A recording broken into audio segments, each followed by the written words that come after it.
Hello and welcome. Today we're going to be doing something a little bit more natural to me, and that's telling stories, car stories. Episode 1. Stay tuned.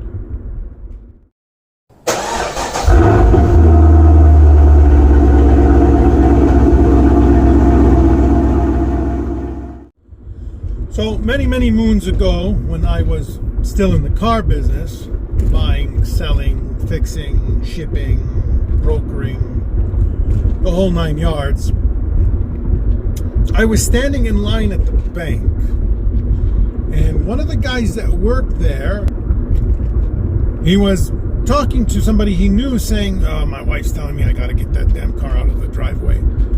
It's been sitting there for over a year. So me hearing this and being curious, I approached him. I said, dude, what kind of car? He said, I can't tell you. I can't do business with you on the bank's premises, but wait for me outside. I'm almost done and I can let you know. So he stepped outside a few minutes later and he said, this is my address, go check it out. So I went to the address that he gave me, and there was a silver Mustang GT convertible, 35th anniversary. So it was a 1999. Now the 99s were the first year of that new edge styling, and they differed from the rest. If I'm not mistaken, they had the clear headlights instead of the darker jeweled headlights, and the rear spoiler was attached on the sides of the trunk instead of just being open on the sides, as I believe the newer ones were. So I said, what do you want for it? He told me how much. We worked up a deal, agreed, paid him, got the tow truck. All 4 tires were flat, the windshield was cracked, both mirrors were broken, and it had no battery, or the battery was dead and had been sitting, like he said, for over a year. So I got it back to the shop I was working out of at the time and started ordering parts. Got the mirrors, had a windshield installed,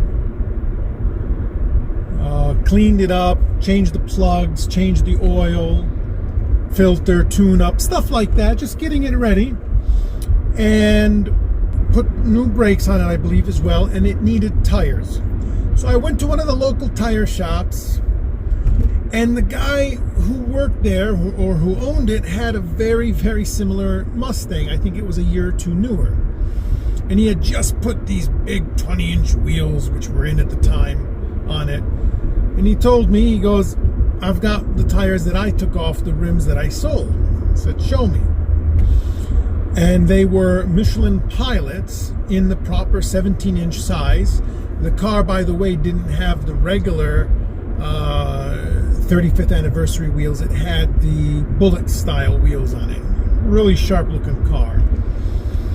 So he charged me, I think it was $175 installed for 4 almost new Michelin tires, which is a great deal. Put those tires on there, had the car detailed, and I was on the fence of keeping it or selling it.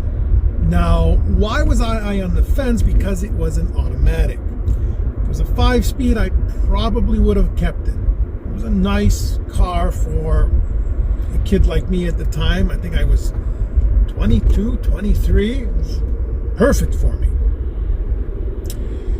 But I had a friend of mine who insisted I sell the car because we were in early spring.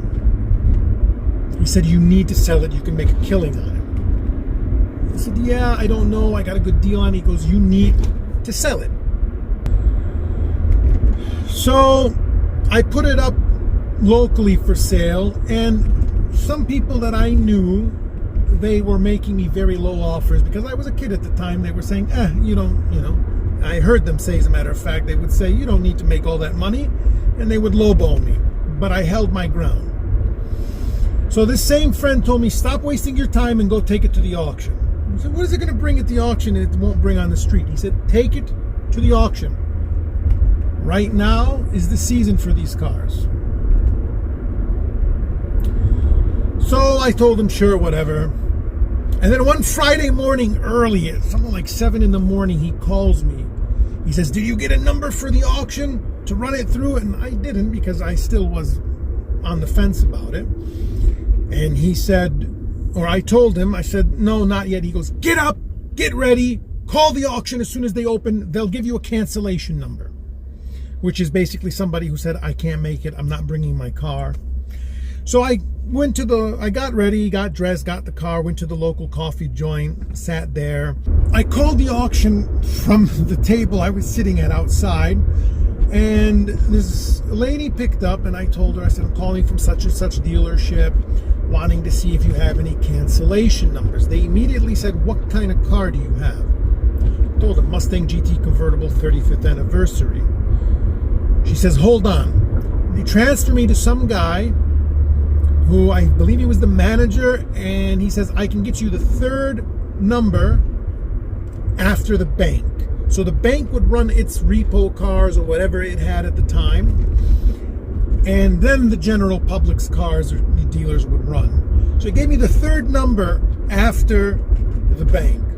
I said, okay, sure, fine. Hopped in the car, drove down to Ohio where the auction was, got it there. Now, I was afraid that people would go to test drive the car at the auction, as they often do, and they would beat it up.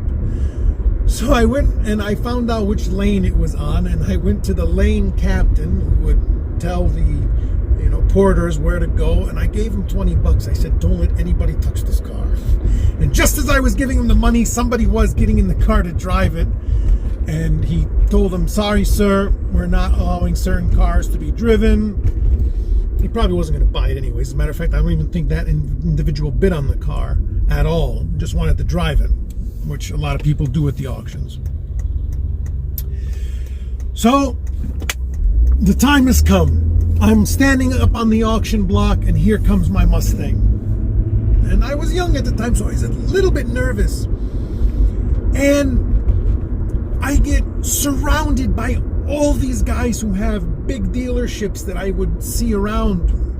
A lot of A-class dealers, new car dealerships, they needed it for their used car lot. And the car had 101 on it, I think. It had over 100,000 miles, but people were just all over it because it was clean. It was all original, no paint work, no rust. And they started asking me, how's the top? I said, it's fine. I believe there was a 2-inch little tear in the adhesive material that goes from the fabric to the glass. It wasn't an actual tear in the top, and that comes underneath. If you've had a convertible, you know what I'm talking about. Suspension, this and that. I said, it runs and drives fine. I drove it for a few weeks, sparingly. It's fine. And the bidding started. And to my surprise, it brought $2,000, $2,500 more than I anticipated. Now, God forgive me, I am human, so I got a little bit curious, and when they asked me, sold, I asked the guy who was bidding on it, said, can we do more? A few hundred more, round off the number, and he looked at me, he goes, come on, man, I'm paying all the money. So I just smiled and I said, okay, sold. So the car was sold, and I was so happy because I had done pretty well, and it was, all over just being at the right place at the right time. So I'm going about the auction. What am I going to buy? What else am I going to do with this money that I just made? And I don't find anything. So I went looking around for someone who's from the Detroit area. There was one guy left that I knew and had worked with. He's like, okay, I've got, one thing left to do and we can go. So a little while later, I come back to him. I said, you ready? And he goes, all right, where's your car? I said, what do you mean, where's my car? It's sold.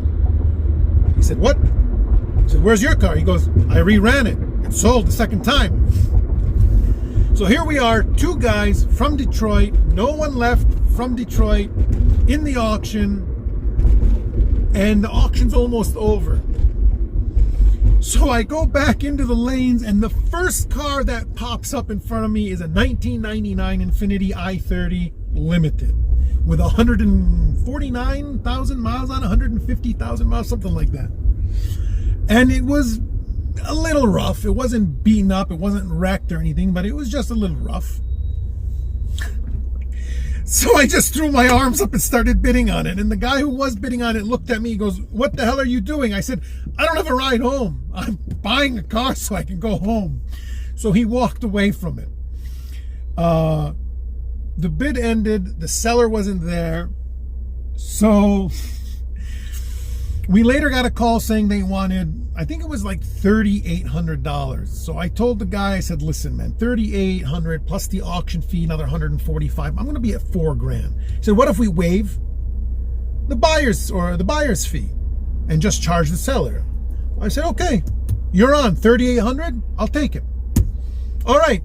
He makes the phone call. "It's yours." How am I going to pay for it? I don't have a checkbook on me or anything. Usually we would buy the car and come get it later and pay for it later. So the guy I'm with grabs the check for the Mustang and he runs in and tells the manager, he goes, "Hey man, we just bought a car. We don't have our checkbook with us. Can you deduct it from this amount?" He says, "Yeah, sure, no problem." They deduct it from the amount, give me the remainder in a separate check. And we hopped in the car and off we went. So when I got the car back to Detroit, many people who I worked with, they looked at it and they were kind of like, "What the hell is this thing? You know, what did you buy? It looks rough." I said, "Yeah, it needs a little bit of love." And a lot of them would make fun of me because I was the youngest one of the bunch. So I said, "Okay, no problem, guys. I got you." I took the car home, put it in the garage where I was renting a flat, and I had specifically asked, I need the garage. Put it in the garage and started working on it myself. Detailed it, fixed up all the little bumps and bruises, touched it up, put the brakes on myself, took it to that same guy, got a nice set of good used tires on it. And if you've ever seen an i30 Limited, they're different. This one was a two-tone, white with the gold, pearl white with the gold, the tan interior. The leather is different. It's perforated leather. The shifter's got a chrome base to it. And the steering wheel is a proper wooden top and bottom steering wheel. It's a nice touch. So I brought the car back to the lot 2 weeks later, and everyone was laughing, saying, "What, you like the old one so much you went and bought another one?" And I said, "No. This is the same car," after I showed it some love. So I drove the car for a couple of months, and then a gentleman came to me saying he needed something for his son. He bought that car from me and drove it. His son drove it for a couple of years, and I think he bumped it or something happened, so then he got him a smaller car, and then he started driving it, the father.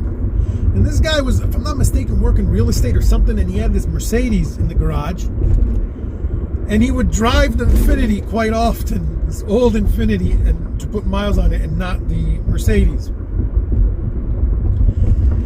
And what reminded me of this whole story was that I went out with my wife on last Saturday night, for a cup of coffee and some sweets, and I ran into the guy. And before saying hello, the first thing he said, he goes, "I remember that car and how good it was," and he started talking to me about it, and my wife looked at me and goes, "What is this? No hello, nothing? He just remembers you from the car?" I said, and I told her, I said, "That's because it was a very good car." And that was one thing I took pride in when I was in the business. 99%. I mean, there's always that one or two cars that something happens, but 99% of all the cars I sold to all the people I sold always came back, and I only sold cars that I would personally own or drive. I didn't sell crap. Another reason why I didn't make a lot of money in the business, because it was more of a passion. If you like stories like this, let me know. I'm full of them. Full of stories. Some better than others, but they're all quite interesting. Let me know. I'll continue to do this. Share my experience and my stories. If you haven't subscribed already, please do. I think something like 60% or 70% of watchers of the channel aren't subscribed. Please do. I greatly appreciate it. And as always, Thank you so much for watching. See you next time.